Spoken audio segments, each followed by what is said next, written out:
Students of English literature, आज इस lecture 2 Hindi version lecture में हमारा टॉपिक है from an elegy रिटिन in a country churchyard रिटिन by Thomas Gray. Students, जैसा कि नाम में लिखा है, ये एक एलिजी है, लेकिन वास्तव में अगर हम इसकी राइटिंग स्टाइल की बात करें और पैटर्न की बात करें तो ये अपनी फॉर्म में एलिजी नहीं है। एक्चुअली ये अपने समकालीन ओड्स की सिमिलर है, लेकिन इसके अंदर डेथ को फोकस किया गया है।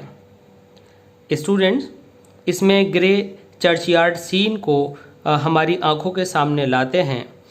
ग्रे की लाइफ ऐसा कहा जाता है कि बहुत ही दुख और नुकसानों से घिरी हुई थी, इसलिए वह इस तरह के वे लोग जो कि पेनफुली डेथ हासिल जिन्होंने की है उनको यहाँ पर हाईलाइट करना चाहते हैं। स्टूडेंट्स, इस पोएम के अंदर हैप्पीनेस, वैनिटी ऑफ लाइफ, हमारे जीवन का दुखावा, और अंधकार, हमारे जीवन के जो रीति रिवाज हैं, हमारे जो ग्रामीण जीवन हैं, और जो डेथ है, इसको उन्होंने दर्शाने की कोशिश की है। इस स्टैंजा में पोएट कहते हैं, the curfew tolls the knell of parting day. Curfew students वह शाम का समय है जब पुराने समय में एक विशेष प्रकार की घंटी लगाई जाती थी जो इस बात का निर्देशन होती थी कि अब शाम का समय हो चुका है, आप लोग अपने सुरक्षित स्थानों पर चले जाएं। यह बात मध्य युग की है। टोल जो अटैक किया जाता है, जो हिट किया जाता है घंटी को। नेल का मतलब होता है कि एक तरह से जो विदाई हम दे रहे हों, द पार्टिंग डे, गुजरते हुए दिन की। इस प्रकार से हम कह सकते हैं कि जो शाम की घंटियां जो चर्च में बज रही हैं, पार्टिंग डे, वो ऐसा लग रहा है जैसे कि किसी बीतते हुए दिन की विदाई दे रही हों। द लोइंग हर्ड, रंभाते हुए पशु, विंड स्लोवली ओवर द ली, वह वाइंड बढ़ते जा रहे हैं, स्लोवली धीरे धीरे, ओवर के ऊपर, द ली घास का मैदान, अर्थात शाम का समय है, घंटियां बज रही हैं। कर्फ्यू, शाम के समय बजने वाली घंटी। टोल्स व अटैक, जो घंटियों को मारते हैं और आवाज़ निकलती है। नेल, विदाई, पार्टिंग डे, समाप्त होते हुए दिन की, अर्थात दिन समाप्त हो रहा है और चर्च में बजती हुई घंटियां ऐसा प्रतीत होता है जैसे दिन को विदाई दे रही हों। और रंभाते हुए पशु धीरे धीरे घास के मैदान पर आगे बढ़ रहे हैं। The ploughman homeward plots his weary way, और जो प्लोमैन हैं, जो किसान हैं, होमवर्ड घर की ओर, प्लोट्स धीमे धीमे थके हुए कदमों से, द वियरी वे थके हुए रास्ते पर आगे बढ़ रहे हैं। तो यहाँ पर students, homeward plots the weary way के अंदर ट्रांसफर्ड एपिथेट नाम की फिगर ऑफ स्पीच है, क्योंकि यहाँ पर वियरी वे नहीं है, वियरी पीपल हैं। जब एक एडजेक्टिव को किसी व्यक्ति से हटाकर किसी दूसरी थिंग के साथ यूज़ कर दिया जाता है तो वहाँ पर transferred epithet figure of speech होता है।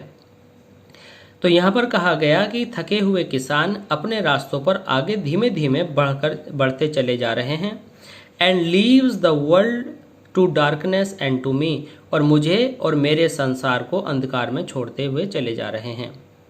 स्टूडेंट्स, हम आपको बता दें कि यहाँ पर जो पोएट हैं वह बहुत दुखी हैं और वह अपने फोरफादर्स की महत्ता को दर्शाना चाहते हैं, और वह यहाँ पर जो सोसाइटी की रीत है उसको दिखाने की कोशिश कर रहे हैं कि शाम का समय ये दुखदाई है। और एलिजी एक टोन है, इसके अंदर एलिजी जैसे बात महसूस हो रही है, क्योंकि यहाँ पर दिन का अंत, घंटियाँ, थकान और अंधकार जो कि डेथ की तरफ इशारा करती है और इस पोएम को एलिजिएक बनाती है।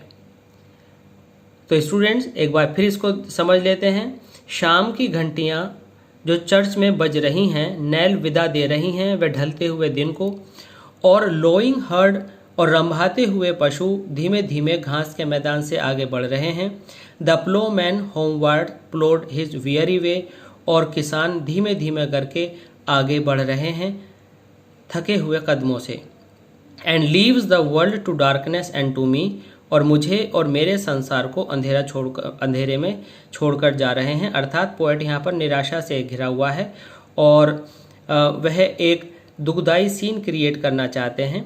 तो वह यहाँ पर बताते हैं कि कोई भी उनके फोरफादर्स को जो उस कब्रिस्तान में दफनाए हुए हैं पर ध्यान नहीं दे रहा है और दोनों को ही इग्नोर करके होते हुए अंधेरे में छोड़कर अपने घरों को जा रहे हैं।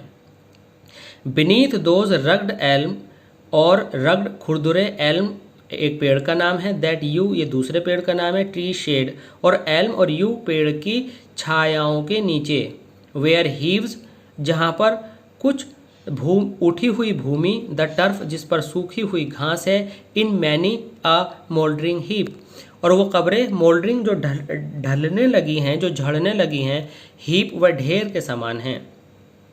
अर्थात एल्म के और यू ट्री की छायाओं में, स्टूडेंट्स यहाँ पर शाम का समय है जिस समय परछाई लंबी हो जाती है और दिन छिपने लगता है। एल्म और यू की ट्रीज की शेड में, पेड़ों के नीचे जो कब्रें बनी हुई हैं, हीव्स जो कि थोड़ी सी ज़मीन से उठी हुई हैं, टर्फ जिनके ऊपर सूखी घास उगी हुई है और उनमें से कुछ कब्रें तो अब झड़ने लगी हैं और मिट्टी का ढेर बन गई हैं।